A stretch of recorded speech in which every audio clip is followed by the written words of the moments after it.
Now he had become the still center of that spinning wheel of misfortune. The world turned round him, leaving him miraculously untouched. The croupier had reached his goal.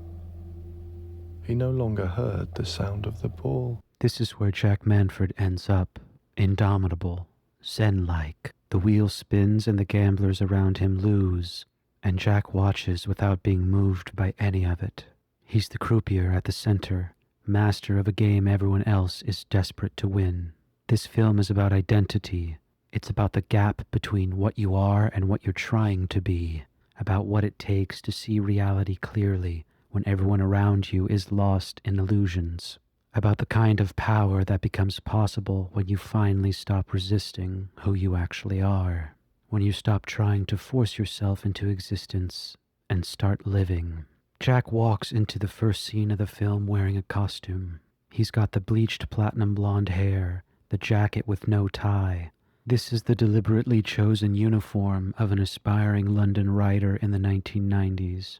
Jack puts it on every day because that's the man he wants to be, as if putting on the costume will manifest his dream. He wears it to a meeting with his literary agent, Giles. Giles doesn't care about good writing or good literature. He cares about selling books. So he offers Jack a job writing a trashy soccer novel. Jack despises the offer. He has more literary ambitions than that.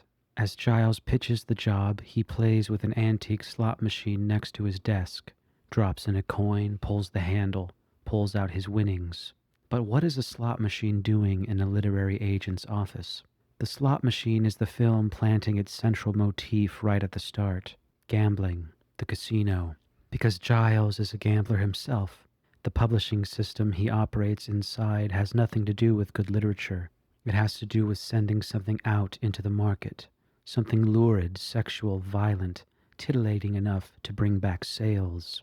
Giles has been a successful gambler so far, and he wants Jack to play the same game. Jack tells Giles he'll think about it, but on the inside, he knows he can never become what Giles wants him to become. As Jack leaves and they shake hands, look at the stained glass in the window beside the door. That isn't just decoration. It's a Medusa figure, with serpents flowing from her head. Classically, this image was placed over thresholds as a warning. Her gaze turned men to stone. So why is Medusa there? She's there to show you what would happen to Jack if he wholeheartedly accepted Giles' offer. He would become frozen in this world, the way Giles is frozen. He'd be wealthier, he'd be officially a writer, but he'd never be his authentic self. But Jack doesn't just wear this costume of an aspiring novelist for Giles or for himself.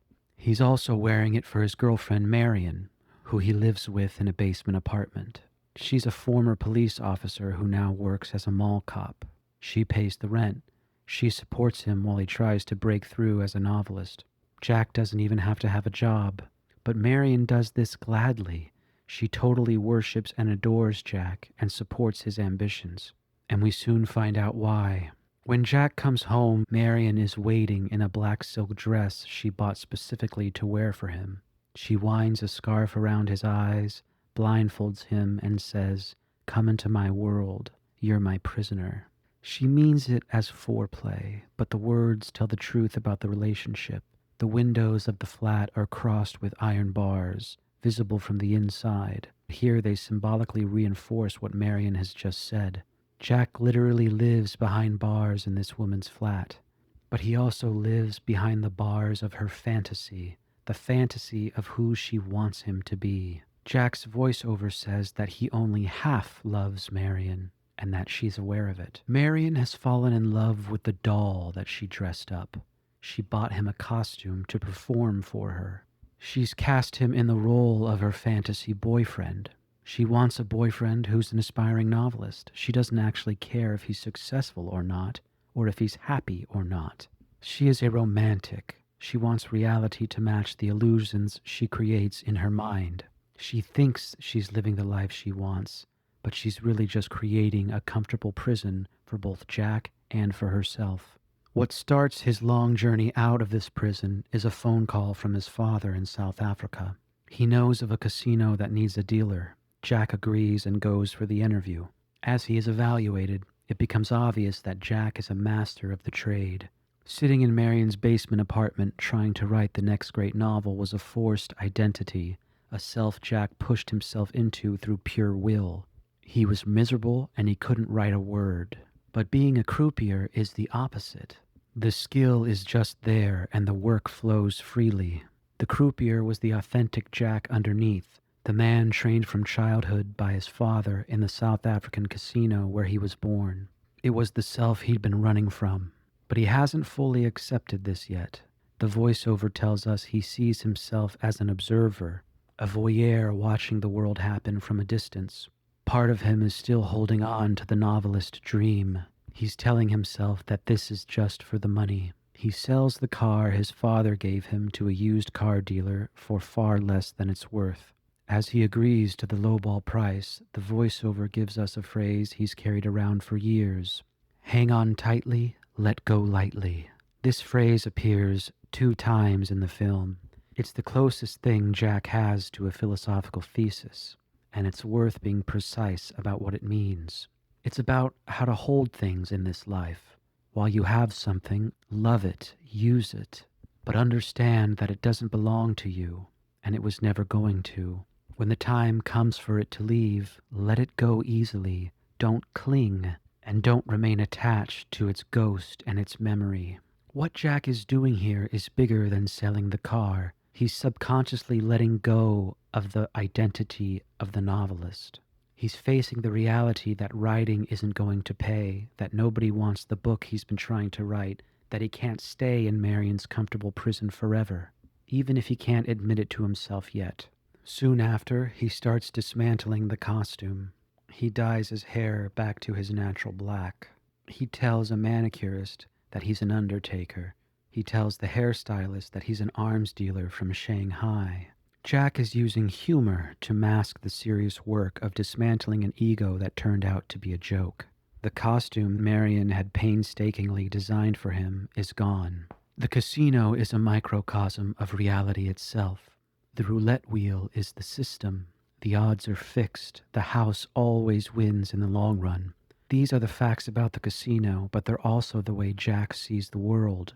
Reality doesn't bend for you. The math doesn't care what you want. You can't force an identity, a goal, a life into existence. You can't manifest something into being if it isn't authentic. The wheel will tell you the truth eventually. The gamblers, or punters as they're called, represent the majority of people. They come in night after night and bet on numbers that will not come up. They have systems, lucky charms, rituals, and superstitions. They are absolutely certain, every one of them, that this time the wheel will pay them. They lose and they come back and they lose again. This is the Buddhist wheel of suffering, Samsara. The gambler represents every man and woman who can't stop chasing, no matter how much they suffer. Marion is a gambler too, in her own way. She plays the lottery, despite Jack telling her the odds. She's also gambling on Jack himself, betting her life on a fantasy of who he is. She is no different from the punters at Jack's table, staking everything on numbers that will never come up, because the wheel keeps spinning and the odds don't change. The only question is whether you're going to be a gambler or a croupier. The body knows before the mind ever does. When Jack comes home from his first night on the new job, he climbs into bed beside Marion. She notices him shaking and asks why. He says it's tension and that it'll eventually go. Now he says the same thing to another woman later in the film, but under very different circumstances. One night, a disgruntled gambler attacks Jack on the street outside the casino. His colleague, Bella, drives by just in time and takes him home with her to tend to his wounds. She says, "You're shaking." He tells her it's the tension. The difference between the two scenes is one of the keys to the entire film. With Marion, the tension stays. But with Bella, the tension breaks. As Jack unbuttons his shirt to inspect his wounds, he is confronted for a moment with his own mortality. He's seen for the first time in the film what reality actually is in its raw form. It is this sudden realization, with no setup and no warning, that he reaches for Bella. He wants her. He pulls her down onto the floor and they make love there in her flat. They don't even make it to the bed. He's still bleeding from his wounds, and the blood ends up smeared on her face as he kisses her. She doesn't pull away from any of it. The contrast with Marion is total. Marion is the classically beautiful one. Her love is stilted, manufactured, but the love-making with Bella is raw, primal, literally bloody. She is everything Marion is not, and it is with Bella that Jack finally drops every filter. The tension that had been plaguing Jack was the cost of his suppression, of forcing himself into a life and a costume and a relationship that wasn't authentic. Marion fed that resistance. Every gesture of her affection was a pressure on Jack to stay in the role. But Bella has no agenda for him. She's just herself. Authentic desire surfaced, and Jack acted on it without thought. For the first time in the film, Jack wasn't performing. He was living authentically in the moment. That same night, Jack goes home, uncovering the word processor that has sat dormant for weeks, and the novel begins to write itself. Jack couldn't write while he was trying to be a novelist. As long as he was sitting in Marion's apartment in his bohemian costume, the book wouldn't come, but it started flowing the moment Jack stopped trying to be the writer. The dream arrives when you let go of who you thought you were. You don't get there by force or by willpower. You get there by going out into reality and being shaped by experience. It is only by going out and living the adventure of his life that Jack is able to finally create. Every piece of material in Jack's novel is inspired by his real life as a croupier.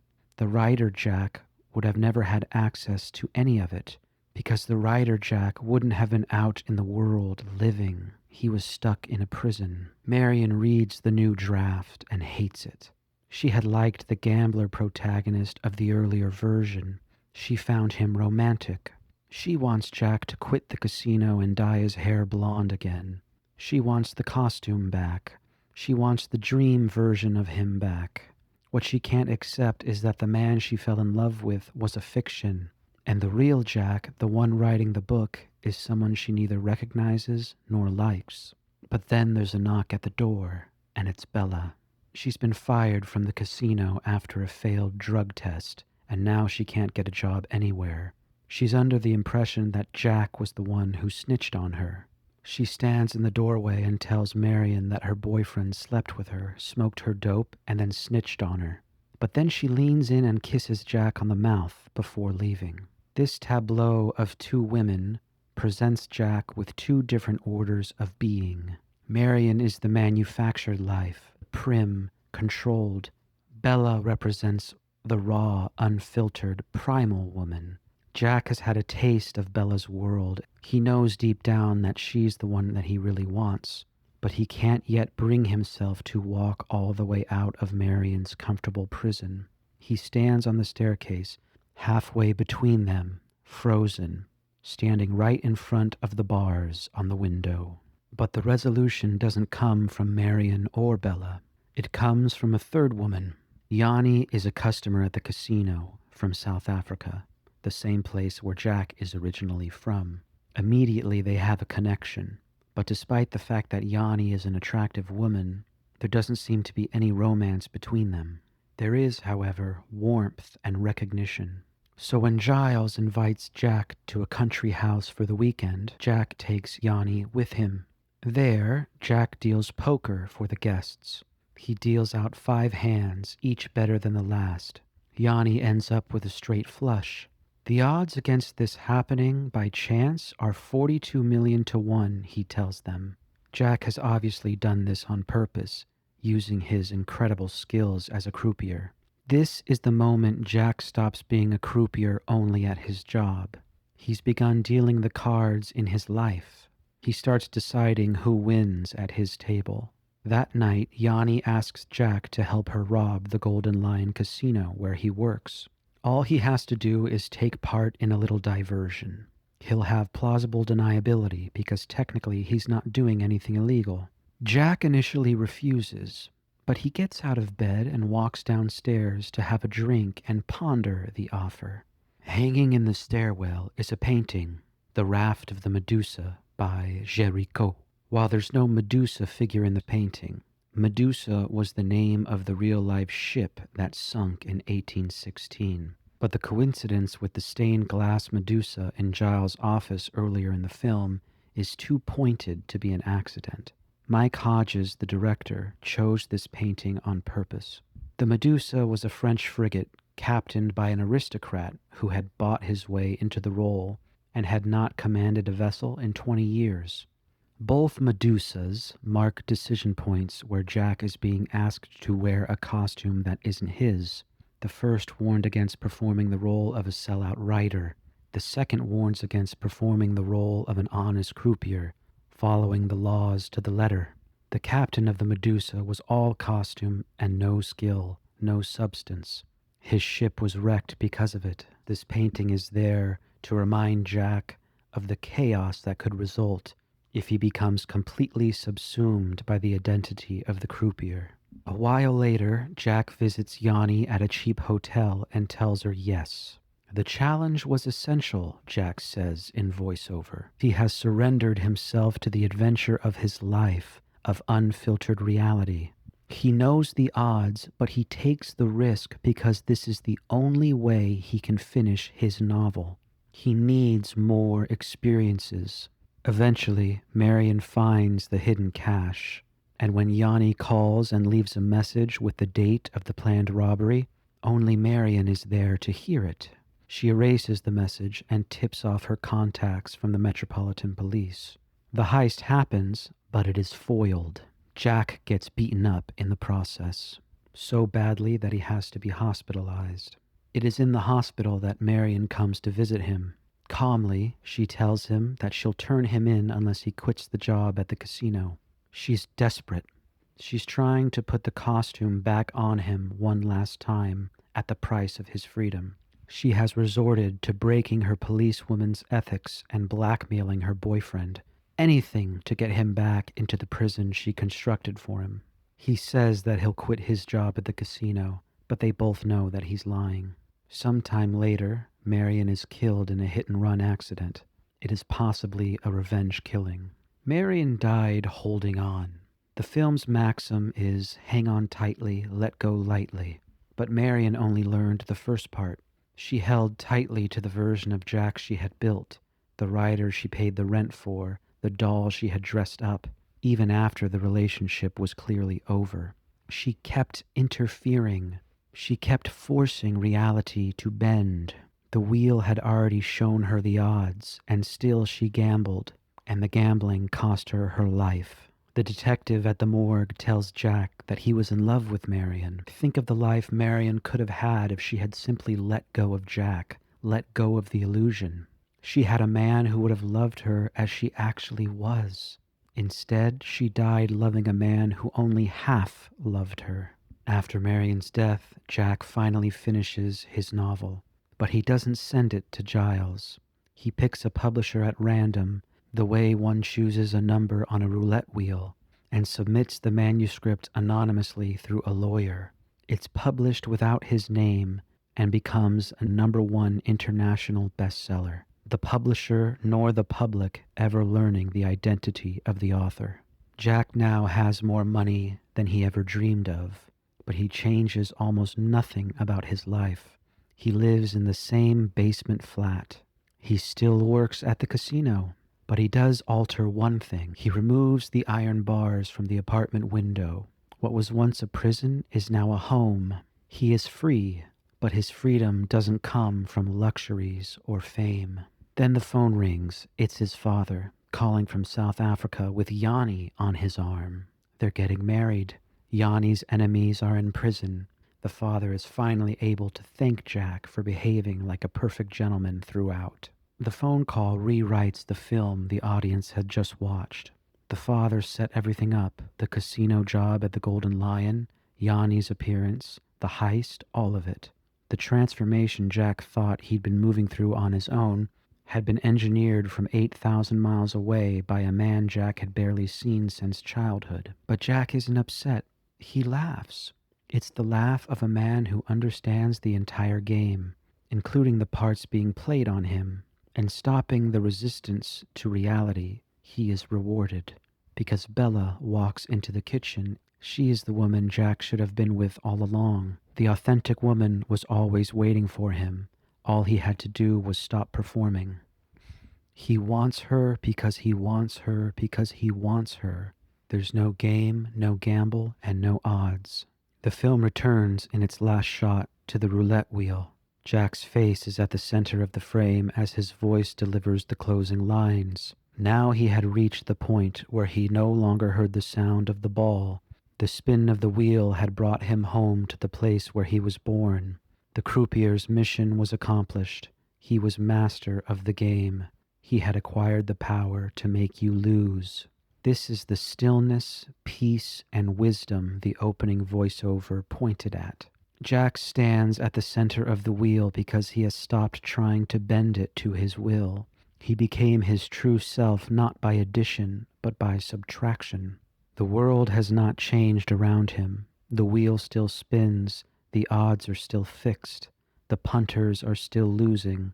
But Jack is no longer one of them because he is no longer playing. He has won.